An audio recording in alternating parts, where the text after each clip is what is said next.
So what is up, guys? Nick here, helping you to master your technology. iPhone 10 3.5 years later. Now, as shown here, it comes in two different colors, silver and space gray. So both of these are the color options available.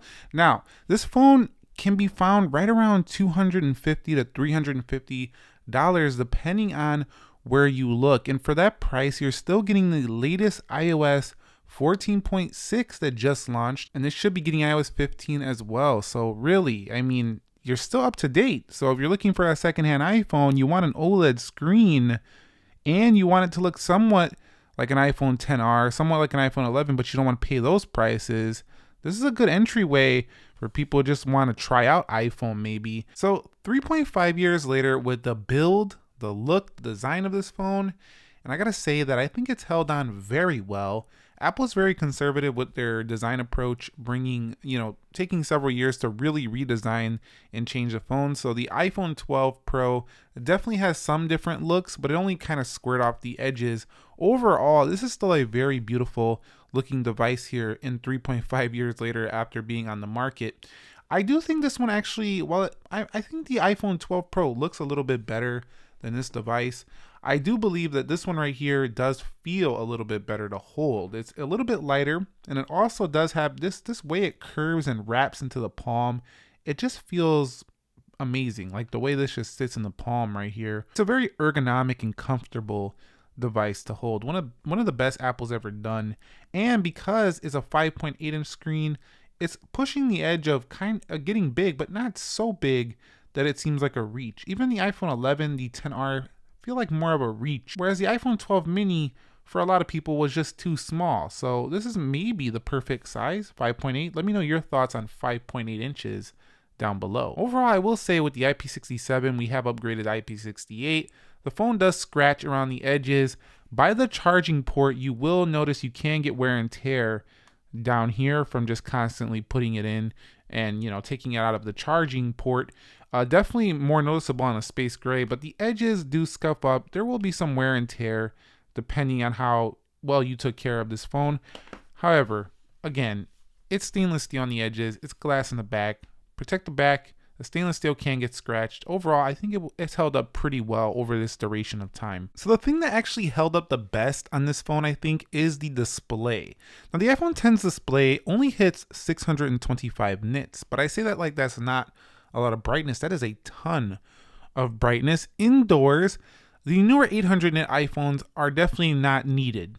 When you go outdoors, they are. So this one, not the best outdoors, but the color on this phone is fantastic even now. The sharpness, resolution, it's right up there with the latest iPhone. So definitely, they have a little bit better calibration. Some people are going to like the whites and the yellows a little bit better on different iPhones. I had True Tone on right now. But I gotta say that, for how long this phone's been on the market, there are still OLED Android devices coming out that cannot beat this. And the reason why is because this was a flagship grade display here. So $1,000 phone means that a few years later, $1,000 display is still gonna feel like at least a $500-600 display, which is kind of what you're seeing in the iPhone 12 just now going to OLED. So text is very sharp, colors are juicy.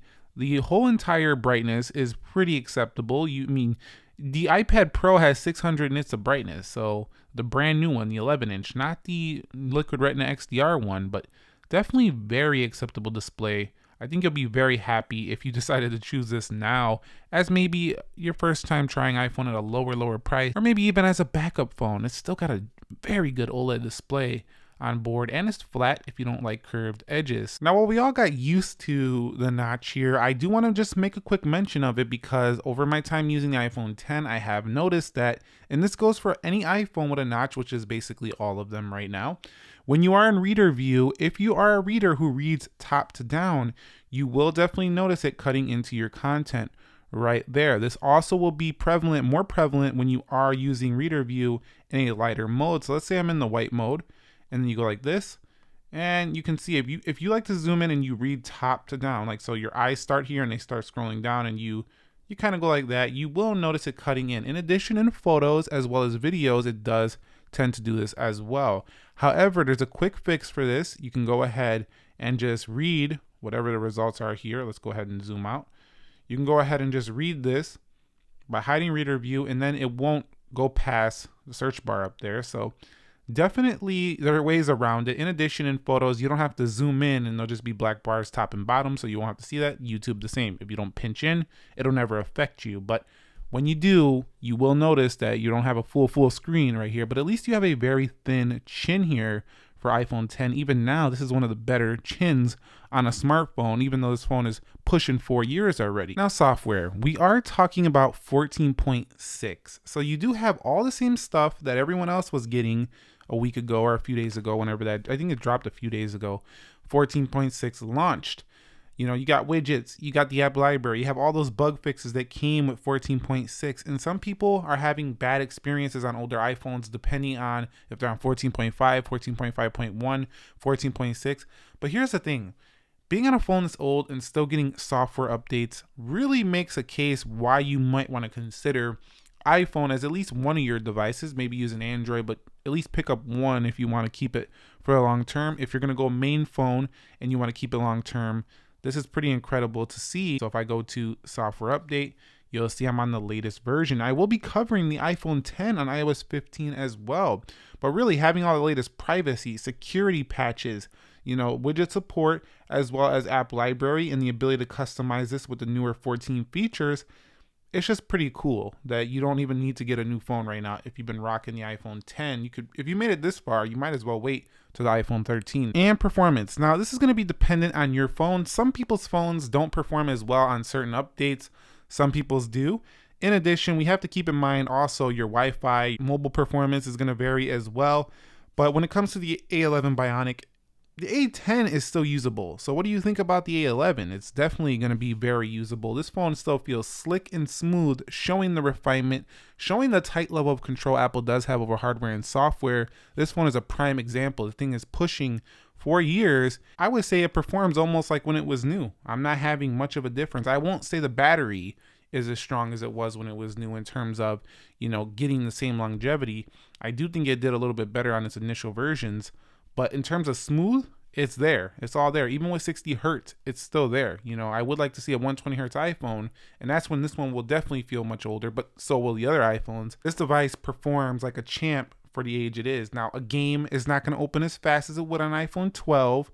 You know, your iMovie render might be 4 or 5 seconds behind an iPhone 12, but you're going to be able to edit stuff. You're going to be able to do this very smooth, even on iPhone 10.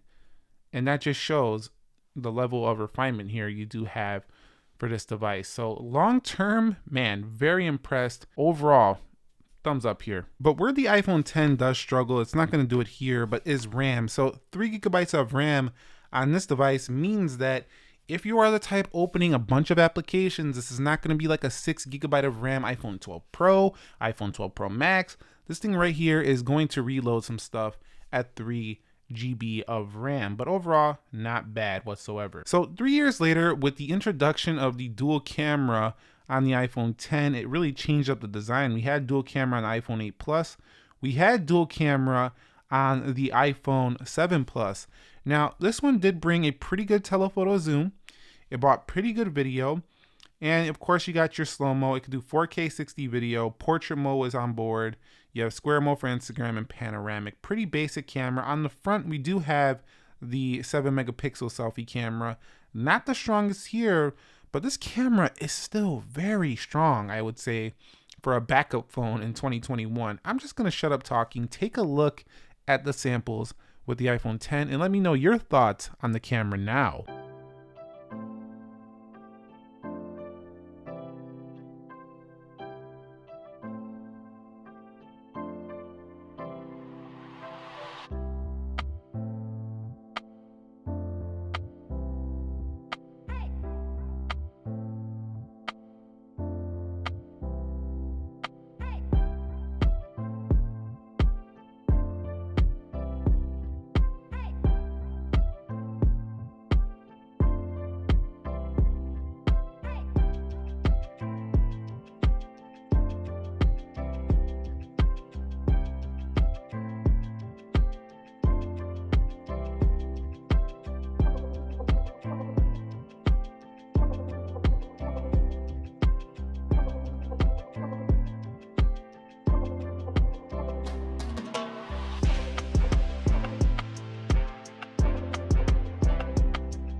Okay, now when it comes to battery health, I still have 100, and if you're wondering how the heck this guy's playing, man, he ain't been using this phone.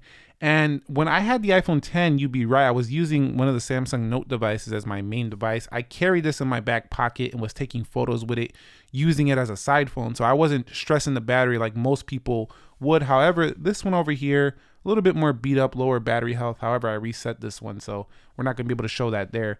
But anyway, the fact is, how does the battery perform right now comparatively to newer iPhones, over the time? And like I say, if you have lower capacity, iPhones are known to drain a lot quicker.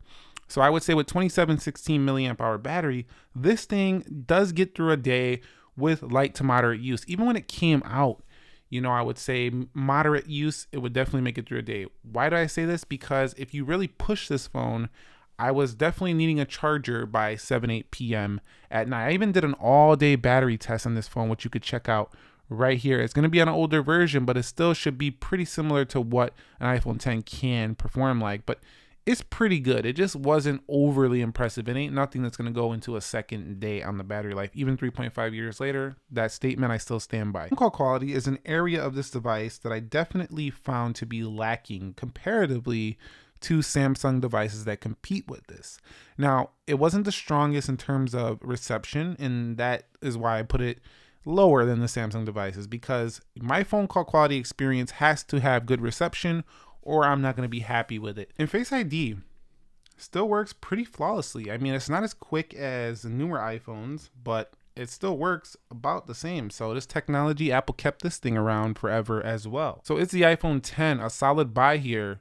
In 2021, midway through 3.5 years, we have iOS 15 on the way.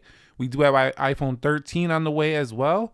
I would say if you're looking for a backup phone on the low and you don't want an iPhone SE, definitely a lot of strong features here on this device. However, don't expect the best camera on board. It doesn't have that. It doesn't have the best battery life, and that's where the newer iPhones really shine over this one. But it does have a classic kind of iPhone 10 feel. Now it's starting to feel a little bit classic. It's got a nice 5.8 screen, beautiful OLED.